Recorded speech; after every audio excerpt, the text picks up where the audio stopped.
What is up, my friends and family? I'm Charmx. Today I'm going to be reacting to 5 most mysterious and secretive societies on the planet by Top 5s. Now, I love Top 5s, and I don't think this is a scary video from them, so you know, that's good, because normally there's scary videos, they freak me out, so I don't think this is gonna be scary, you know, I hope it's not at least, but with that being said, the original link's in the description. Make sure you go subscribe to Top 5s. And as far as secretive societies go, the Illuminati actually is one.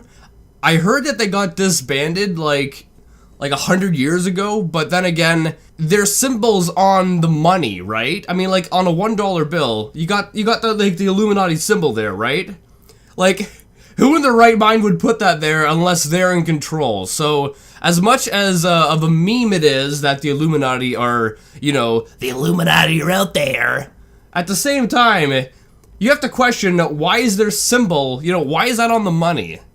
So, either they were disbanded and their symbol is left on the money, or they're still around and the money would just be proof of it.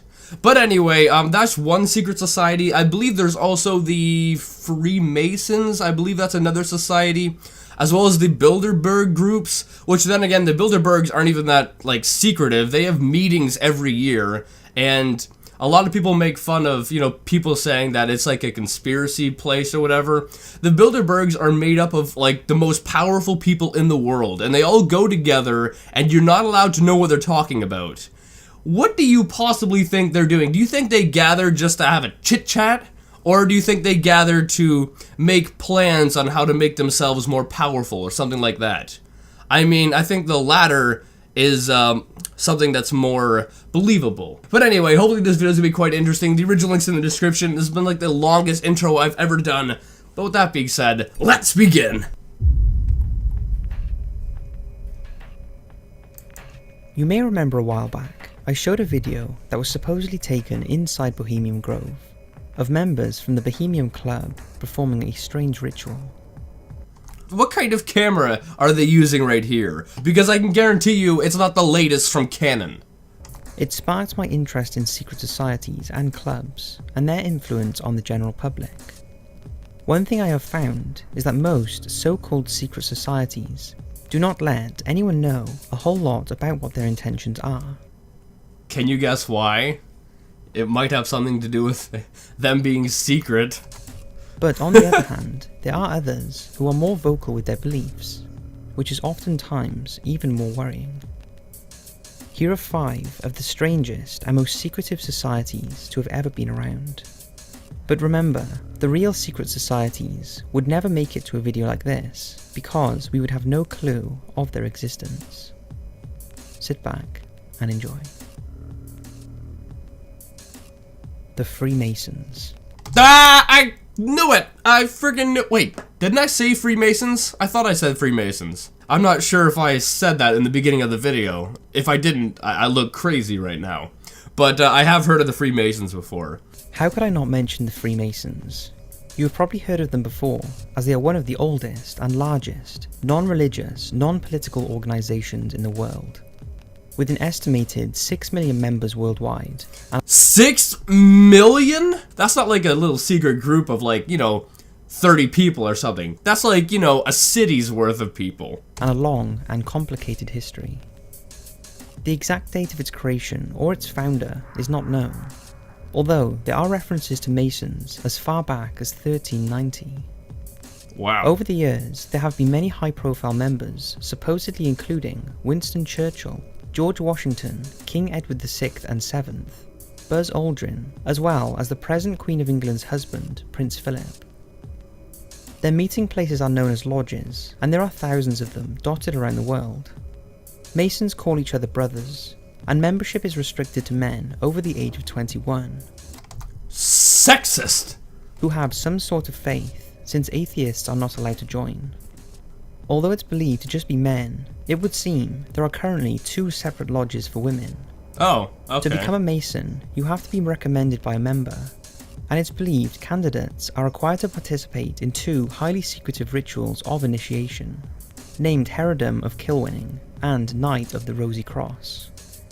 These ceremonies are thought to include a noose that is supposed to represent an umbilical cord, and other acts involving dressing up and basically role-playing events.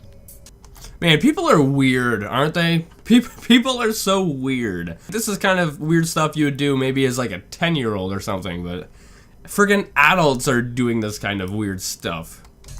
They also have secret handshakes, which date back to the group's creation, that was used to identify other members and their rank at which they held within the society. It all sounds very made up, but it isn't. There is no denying the Freemasons exist, and these rituals and meetings are going on all around you. But are their intentions bad? Well, the alleged corruption of Masonry is well documented and often covered up. In England alone, it's said that 500,000 Masons are disproportionately involved in banking, politics, policing and government. 500,000 people, and was that in England alone? That's crazy. And all these people are in positions of power, right? It's not like everyday folk are in there. It's people who are in positions of power, and if you join them, you know, you basically have to do what they want. I mean, you know, you grow up thinking that the world is all peaches and cream, and there's so much stuff that goes on behind the scenes that it really just blows your mind, really. Which is why it's long been thought that the Masons, along with the Illuminati, which we can get... There's the Illuminati. It's on the friggin' money. It's on the friggin' money. And people, you know, it's a meme. The Illuminati, it's a meme. But it's on the country's money. Like, do you know how messed up that is, right? I mean, of course it's a meme, but at the same time, there's proof right in front of you that it's real. ...into later, have an agenda to take control over the general population. But there isn't really any evidence this is the case. The fact the Freemasons are so elusive and secretive, and have been for hundreds of years, would of course lead to all kinds of speculation as to the group's intentions. And this is why they've been given a bad name. But the fact is, we really do not know what they are up to. Although it's believed they are all about good morals. Unless you join, you will never know.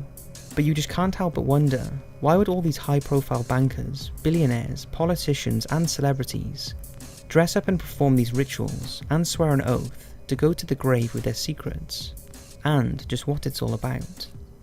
I believe the percentage of psychopaths in like the banking industry is ridiculously high, as well as basically anyone who's in like crazy amounts of power. Most of them are like psychopaths or sociopaths, so that would explain a lot of the stuff they do.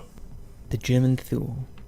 I've never heard of them. The Thule Society was originally founded in 1911 as a German study group headed by a wounded World War I veteran. But when he moved to Munich in 1917, he was contacted by occultist Rudolf von Sebottendorf, and the two men joined forces to recruit, using the Thule Society as a cover name for his already established Munich Lodge of the German Orden Wallwarte. The society that met in secret was to play a significant role in Hitler's rise to power. They made him rise to power? So they're behind it? Thule Society believed in Aryan tribes, natural purity, and the racial superiority.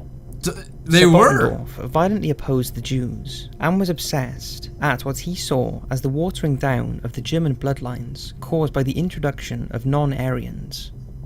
And his aim was to recruit men of noble lineage. The group needed an emblem and adopted the swastika as a representation of everything it signified. They hid behind the pretense that it was for the academics who were interested in the Nordic sagas and the German myths, but these innocent... It really looks like, you know, these people were behind Hitler. These people were behind Hitler. They had the same, like, ideals as Hitler. So, you know, they just found someone that had, like, the same kind of way of thinking and put them in power. Someone who was, like, really charismatic and, like, energetic, I guess. Because in Hitler's speeches, he was crazy. I think it also came out that he was on, like, some crazy stuff while he was doing his speeches. Innocent agendas were hiding a much darker secret. It was their obsession with annihilating anyone who was not of true German roots. Tallying amongst the high-ranking officers who spoke at their meeting were Rudolf Hess and Adolf Hitler.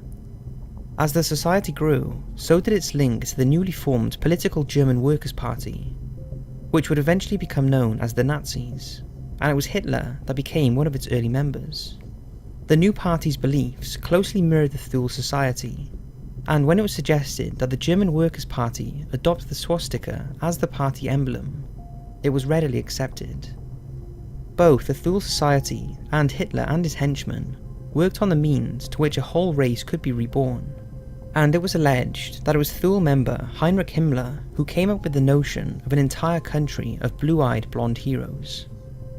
He was the one behind it? I thought that was Hitler. Yeah, you learn new things every day. In 1933, Hitler assumed the role of Chancellor of Germany, realizing both the Thule Society and Himmler's dreams. But it was at this point that the Thule Society began to flounder, and Sebottendorf was ousted by his own members. However, the Thule Society's ideas were flourishing, and more frighteningly, being made law by Hitler and his Nazi party. And the rest is history. However, the truth is, it was the highly secretive far-right organization, known as the Thule Party, and in particular Himmler, that set the wheels in motion for the ideology and ultimately the atrocities that became associated with Hitler and the Nazi Party.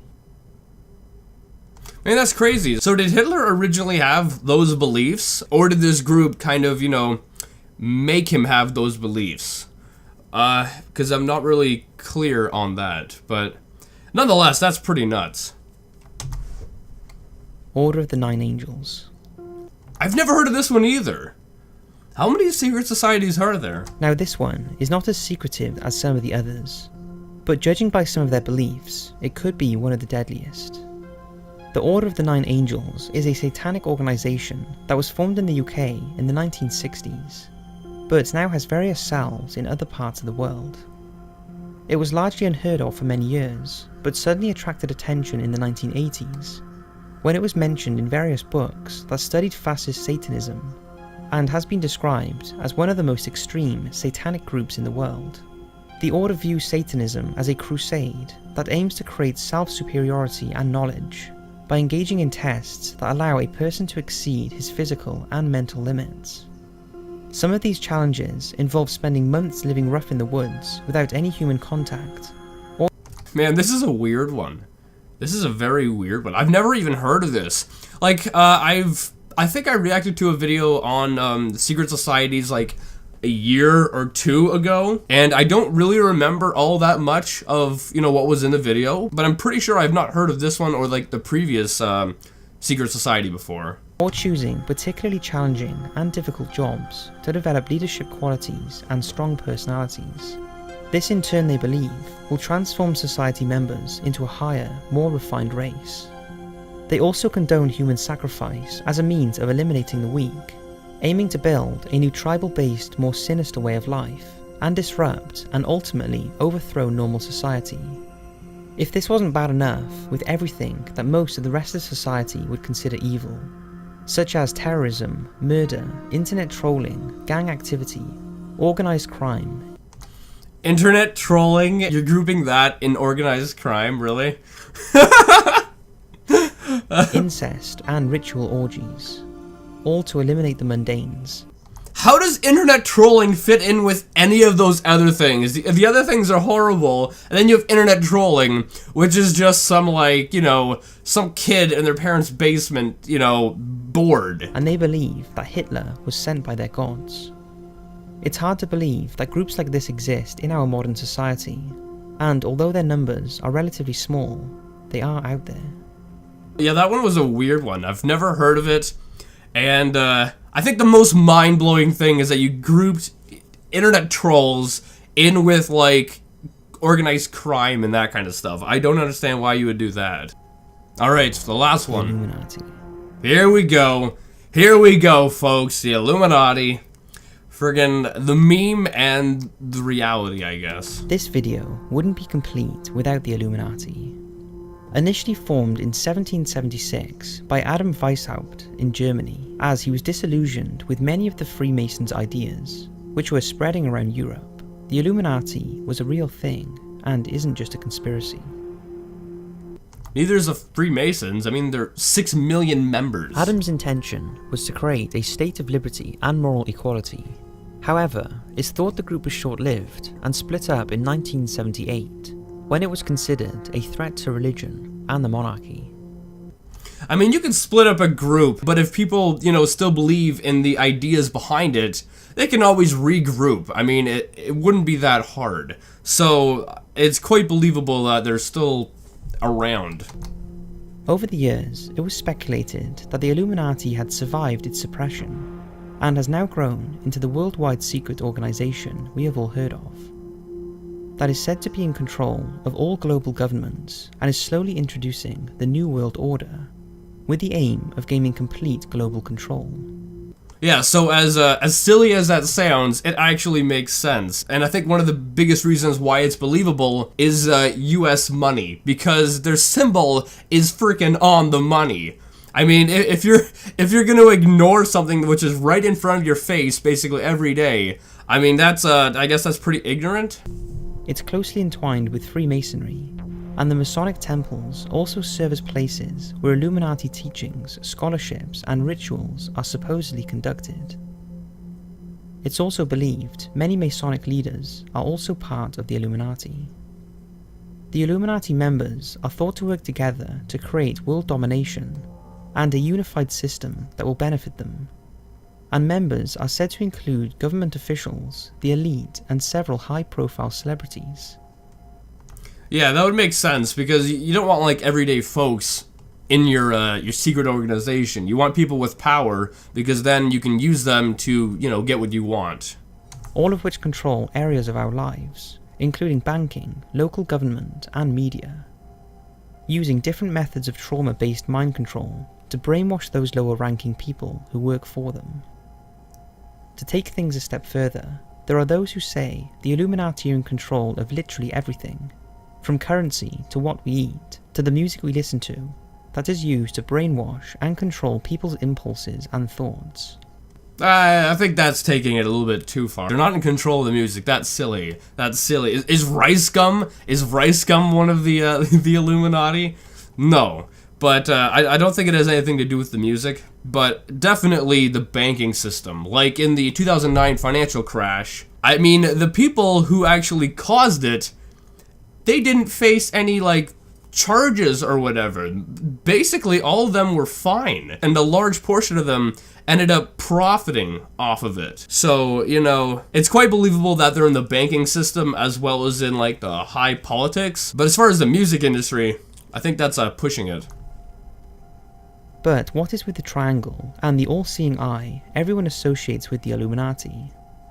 While the all-seeing eye of Horus represents the Illuminati watching over those who work for it at all times through various means, the 13 steps of the pyramid represent the 13 controlling families within the organization, which are said to include the Rothschild bloodline, the Kennedy bloodline, and the Rockefeller bloodline. The Illuminati is a confusing and shady topic. Some believe it's still going, and along with the Freemasons, is looking to control the entire population. Others believe it's all just a conspiracy that's gone too far. One thing's for sure, you cannot find much out about them, which either adds to the secrecy or means there isn't much to find out. I need to cover this in more depth, but what do you think? Do you believe the Illuminati is still operational and trying to take over the world? I think they're most likely still operational. I mean, if any normal person had control of the US money, they'd probably take the freaking freaky eye symbol out of it. But it's still there because, you know, they're not allowed to take it off. I mean, it's like they're just bragging. The eye is right in front of your face. When you go pay for a McDonald's meal and the Illuminati's right in front of your face on the bills that you're paying with. So yeah, I definitely think that they still exist. Definitely with the people in like high positions of power, like banking and politics-wise. But yeah, anyway, I hope you guys did like this video. If you did, make sure you give it a thumbs up, possibly share it with a friend if you're new, and subscribe and join the family today, and I'll see you guys next time. Boop!